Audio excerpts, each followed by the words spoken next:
Ayan na, here we go. Jim Hardware is back. Ayan, so mga idol, no. Ito, papakita natin mga idol kung paano natin ginagawa ang fence concrete post.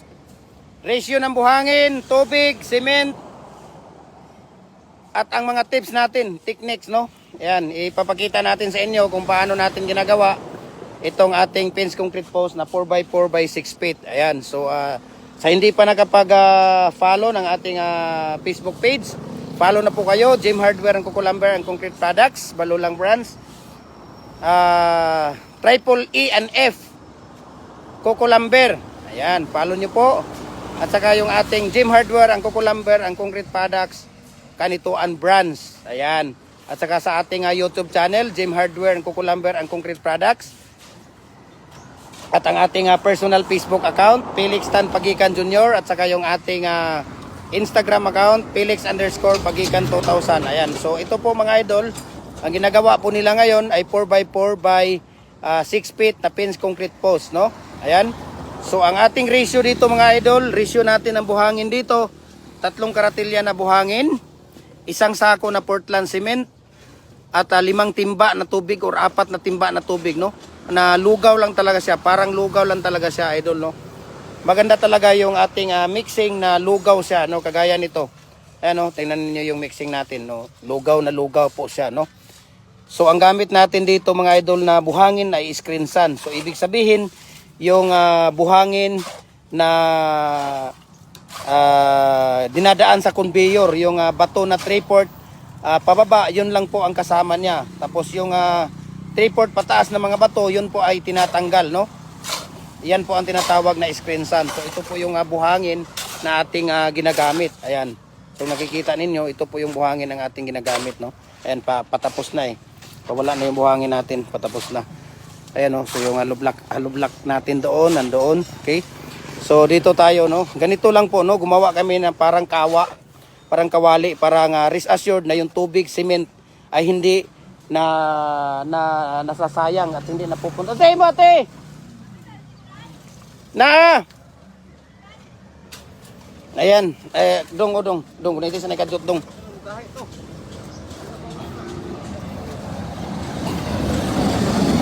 Tagi lang, kuniti lang sa nakadot, kaya mo ako sa itong iikuan. Oh, kuniti sa nakadot. Dali na. Alam sa nakikuan, ideal lang, iana lang. Ideal lang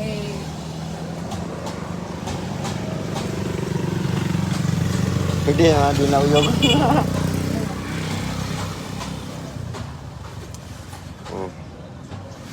Yan hadir ang Coco Lumber.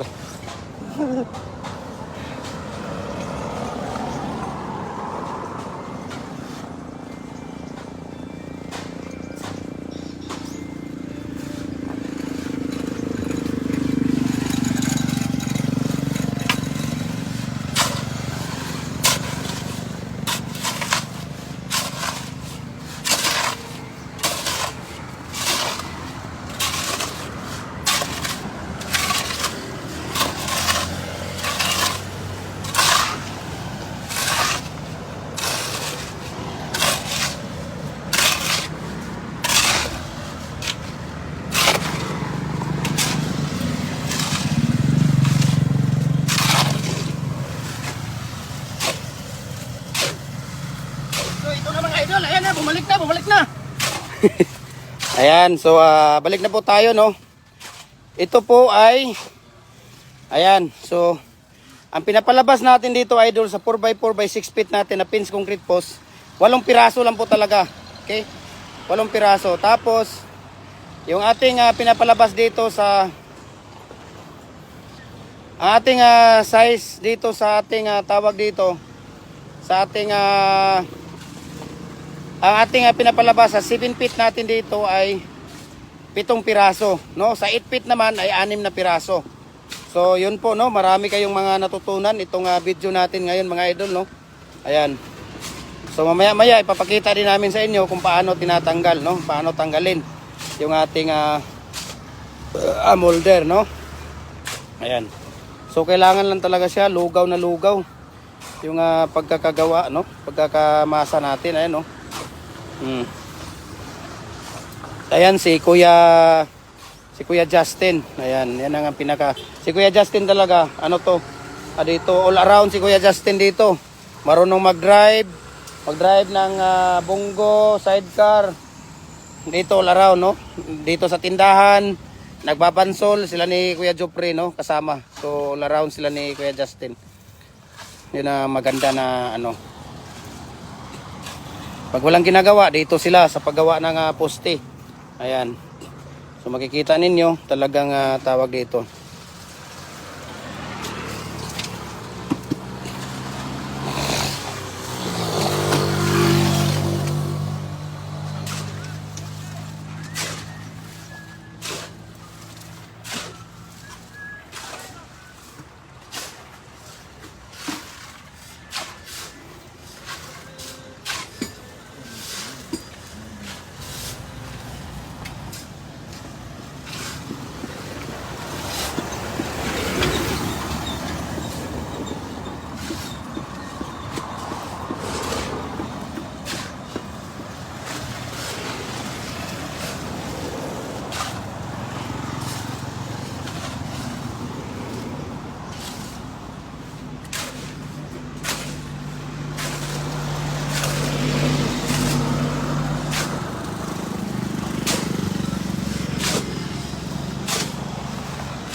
Ayan, so sa mga mag-order po ng ating mga pins concrete post molder natin mga idol, no, sa ating mga mag-order ng ating pins concrete post molder.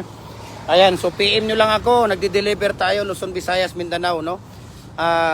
Sa ating mga bricks molder, hollow blocks, decorative, RCPC pipe culvert, ayan, no. So kung kayo po ay gustong mag-order ng ating mga molders, lahat po ng mga concrete products natin, baluster, mga precast natin, no, PM nyo lang ako, no, just message me at i-share ko sa inyo yung price list at saka shipping details, no. At sinasabi ko nga sa inyo mga idol na pag busy ako, talagang sorry po, no, hindi ko yun makukuha yung mga order ninyo, but binibigay ko yung number ni Kuya Mimer, no, yung gumagawa mismo.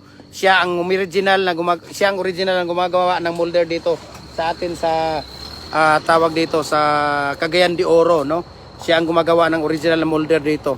Kaya sabi ko nga, pagka hindi ako busy, ako mismo kukuha ng order ninyo. Pagka busy naman ako, talagang binibigay ko kay Kuya Mimer, no. At pag ako kasi ang kumukuha ng order ninyo, mas mura kasi binibigyan tayo ng discount ni Kuya Mimer. At hindi na rin ako nagpapatubo, no. Hindi ako dahil tulong ko na po 'yan sa mga mahal kong followers. Ayan. Hindi ko na po tawag dito. Hindi na ako nagpapatubo. Sa halip, ako pa nga ang kukuha ng molder doon. Ako pa mismo kukuha, no, magasolina pa ako doon sa ELP natin. Tapos ako mismo ko yung effort ko, oras ko. Ayan, kinukuha ko at dinadala dito at pinapadala ko din, no, sa mga nag-order sa Luzon, Visayas at saka sa Mindanao. Ayan, ako po mismo ang nag-aasikaso ng mga order ninyo. Ayan, so ang sabi ko nga sa inyo, pagka ako ay busy, talagang pasensya, no, hindi talaga ako nakapag-process ng mga order ninyo. Pero pag hindi naman ako busy, pero pag busy ako, binibigay ko naman yung number ni Kuya Mimer. Kayo mismo tatawag sa gumagawa, kayo mismo ang makipag-deal sa kanya, no. Ayan, so pasensya, no. Ayan, sinasabi ko, mayroon din tayong mga business, mayroon din tayong mga trabaho na inaasikaso natin. So sa mga gustong magtawag dito, ayan, tapos na po tayo dito sa ating 1 bags, no, na cement. Ayan, so ang gagawin lang natin dito mga idol, ito ang dami nating stock, oh. Paggawaan natin ng culvert, andyan sa harap. Ayan, paggawaan natin ng culvert, no, yung RCPC pipe natin. Sa may mga katanungan, magtanong lang po kayo, no, at talagang bibigyan ko kayo ng tawag dito, bibigyan ko kayo ng tips kung paano natin ginagawa, paano natin bibigyan ko kayo ng paano natin ginagawa. So ito sa umpisa mga idol, no, na dapat ay kailangan libilado yung ating paglalatagan, no, paglalagyan ng ating molder, no. Unang-una kailangan nakapag libilado siya. Pangalawa, lagyan mo ng painsan, yung pinong-pino na buhangin, yung ating lupa. Pangatlo, lagyan mo ng sako. Ito, kung nakikita ninyo may mga sako, lagyan ninyo ng sako. para hindi tatagos yung simento natin, no? Hindi tatagos yung simento natin doon sa lupa pagka tayo nagpupuring na. Para rest assured, yung ating pins concrete post, pulido siya, solid, no? Solid po siya. Ayan. So, yun po ang ano natin. Pangalawa, panglima, ilagay na natin yung molder natin. Ayan. Ayan na nga. Ito yung molder natin. Ilalagay na natin. Pagkatapos natin ilagay yung molder, haplasan natin or pahida natin ng use oil, no? Use oil po ang ipapahid natin doon sa molder natin. Papahida natin ng use oil. Okay? One time lang po tayo nagpapahid ng use oil, no? Every morning lang. So, sa isang araw, makaka-6 na sako lang tayo na paggawa. Kung kayo ay mayroon ng ready na mga matting art, ibig sabihin, yung matting art, ito po yung bakal natin, yan, na nilalagay natin sa gitna para pagkakabitan ng ating mga barbed wire or mga cyclone wire, yan po ang tinatawag na stirrup. Okay? Kung ready na, mayroon na tayong stirrup at matting art na ready na nating ilalagay sa tawag dito, sa ating molder, yun po ay sa isang araw, makaka-6 na sako. Pero pagka hindi ready yung matting art, nako, baka 3 sako lang kayo sa isang araw or 2, no? So kailangan ready na yung matting art ninyo bago kayo magbubuhos para tuloy-tuloy ang pagbubuhos, no? Ayan. So yun po ang ano natin. Tapos pagkatapos ng pahira ng use oil, ilalagay na natin yung bakal. Yan, ilalagay na yung bakal bago tayo maglagay ng pouring natin, itong concrete pouring natin. Ayan, so hintayin natin na matuyo. Okay? Hintayin natin na matuyo. Kagaya nito, oh. Tingnan mo itong unang nilagay nila, almost dry na yung ibabaw, no? Almost dry na yung ibabaw. Kaya makikita ninyo medyo wala ng tubig. No, hindi kagaya nito na ayan may mga tubig, so hindi pa natin pwedeng tanggalin. Kagaya nito ngayon, tag-init. So pag tag-init, ang ating pagtanggal ng ating molder, 15 to 18 minutes lang po talaga yan. 15 to 18 minutes pwede na natin tanggalin yung molder natin. Ayan. Pero pag makulimlim ang panahon, walang init, 25 to 30 minutes, no? Mas kasi matagal siyang matuyo yung ibabaw, no? Kahit na hindi abuti ng 15 minutes or 18 minutes, basta wala ng tubig, kagaya niyan, no? Sa gitna mayroon pang tubig, hindi pa natin pwedeng tanggalin. Basta wala ng tubig, tuyo na, dry na yung ibabaw niya, kahit na hindi umabot ng 18 minutes, pwede na nating tanggalin yung ating molder. Ayan. Pwede na nating tanggalin yung ating molder. So, yun po mga idol, no? Yun ang ating tips ngayong umaga na to. So, sa mga mag-order ng ating pins concrete post, hollow blocks molder natin, decorative bricks, RCPC pipe culvert natin, precast natin, mga baluster, lahat po ng klaseng concrete products, or nagko-customize din tayo. Just PM nyo ako, private message nyo ako, follow kayo sa ating Facebook page para makapag-reply tayo at mabigyan kayo ng maipapadala natin yung order ninyo. No, walang problema. Luzon, Visayas, Mindanao, door to door, nagpapadala tayo. Through Libcap Super Express po. Kahit saang sulok man kayo ng Pilipinas, kayang abutin ng Libcap Super Express kahit saang sulok kayo dito sa Pilipinas. Ayan, so importante na sa pag nagbi-business tayo, no, sarili tayo, importante talaga na tayo ang nagma-manage, no, para rest assured na yung ating quality ng ating mga, lalo na sa concrete products natin, no, especially sa bricks, hollow blocks, kailangan maganda ang ratio natin doon, no, maganda ang pagkakatimpla, maganda lahat para na quality yung ating pagkakagawa. Ayan. So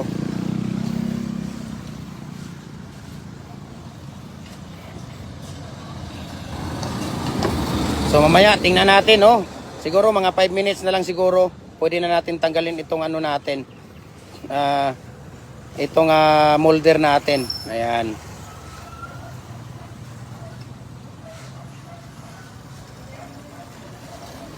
Kuya, unsa inyo kuya? Sa inyo. Ayan. So sa paggawa naman ng bricks mga idol, no, importante talaga dito mga idol yung tama ang pagkakatimpla ng ating molasses, tubig at saka tawag dito buhangin, no. Tamang-tama lang ang pagmi-mix niya, parehas ng kagaya ng hollow blocks, no. Importante doon, no. Importante natin 'yan. Ayan. So sa may mga katanungan, mag-message lang kayo para ma-replyan ko kayo kaagad. Ayan. So ito tingnan natin, no. Hintayin natin mga idol, no. Maganda talaga na pag nagbi-business ka, ikaw mismo ang gumagawa. Ayan, so ang paggawaan natin ng culvert, ayan oh, makikita niyo ang dami na nating culvert diyan mga idol oh. Ayan. Okay. Hanggang doon sa kabila. Yan sila ni Kuya gumagawa ng culvert. Ayan kung makikita ninyo, no? Nagawa po sila ng culvert. So dito, ito po ang tinatawag natin na mating. Ayan oh. Ito yung nilalagay natin sa loob. Matibay yung mating natin. Semi-special ang tawag namin dito dahil 3 po ang nilalagay namin na bakal sa loob. Pag 6 feet naman, 6 yung stirrup. Pagka 7 feet naman, 7 yung stirrup. Pagka 8 feet naman, 8 yung stirrup. Kaya semi-special ang tawag namin dito dahil matibay siya, no?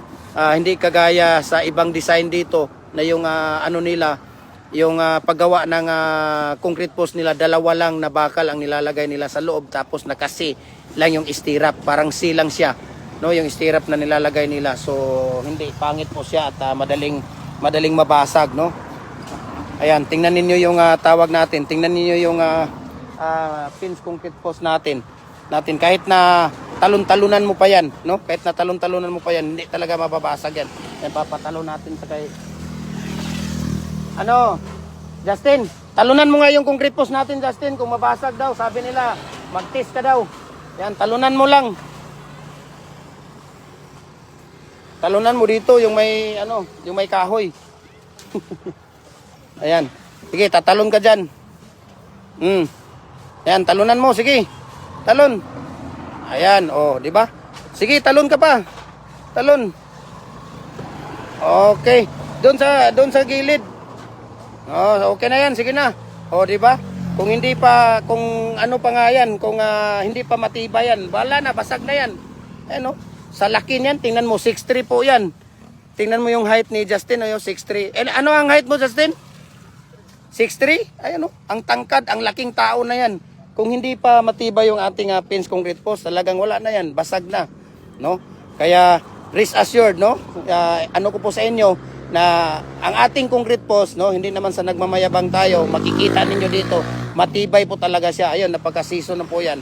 So, kung hanap ninyo ay pins concrete post na matibay, maaasahan at garantisado, dito na po kayo sa Jim Hardware and Coco Lumber and Concrete Products. Kanituan Brands, AAA and F Coco Lumber located at Mahayahay, Lumbia, Cagayan de Oro City. Mayroon din tayong concrete post doon.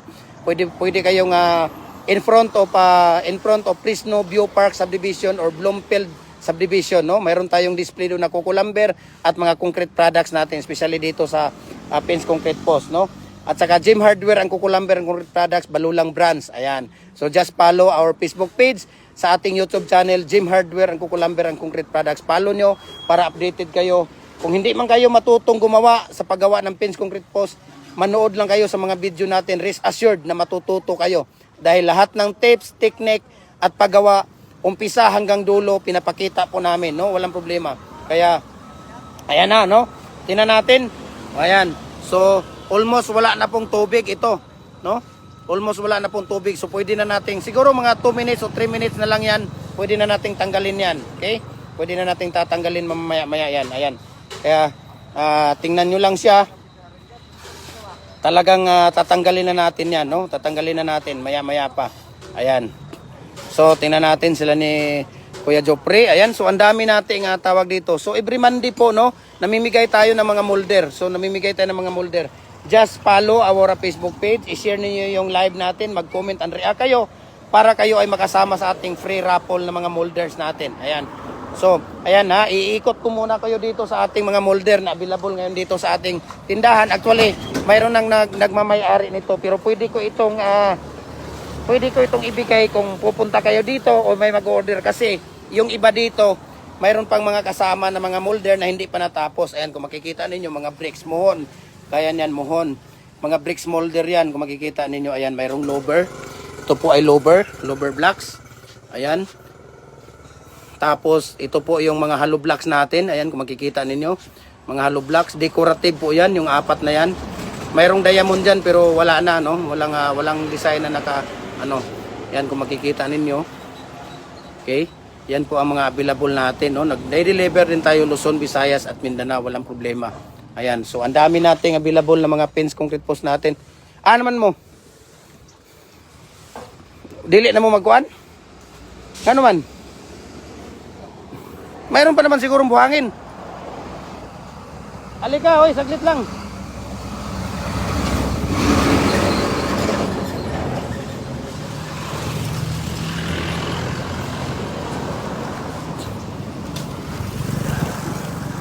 Jopre! Aman si Jopre. Paano kayo mo kaya Jopre?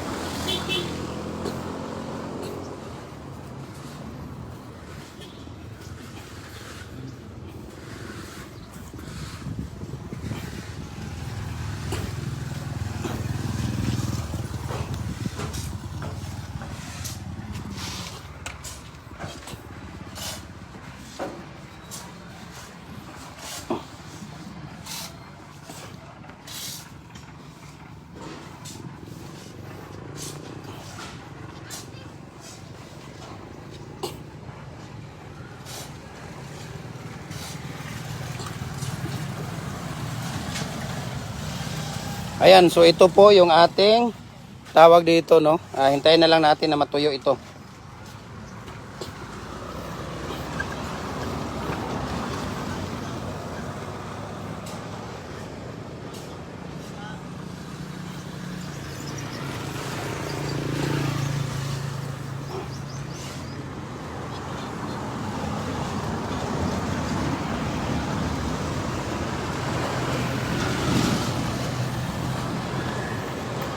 Jopre!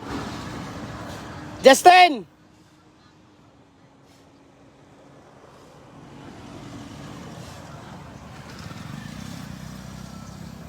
Jopre!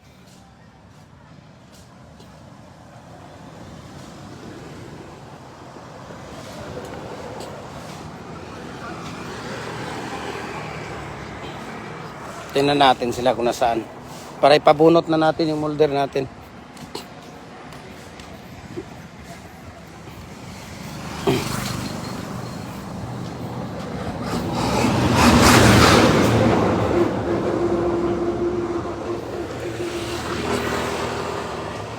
Dili na mo maghimo dong?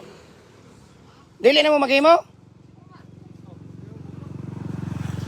Bakit dinala mo na yan?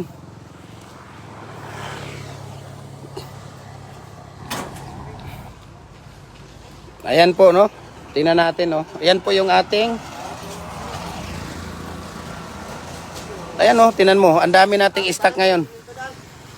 Diba? Tingnan nyo, ipapabunot na natin yung ating molder, mga idol. Ayan, papabunot na natin. Ayan, tingnan natin kung paano po nila bunutin yung ating molder. Ayan. Okay? Yan. So, ang dami nating stock. Dito lang po yan sa Gym Hardware, ang Kukulamber Concrete Products, Kanituan Brands, mga idol. Ayan. So, ayan, tingnan natin. O, pabubunot na natin yung ating tawag dito, molder. Dong! Yan, tingnan ninyo. So, pinakamataas na po yan. 15 to 18 minutes lang po, mga idol, no?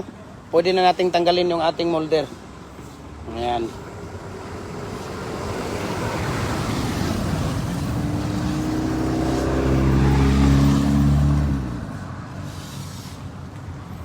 Kumuha pa sila ng simento.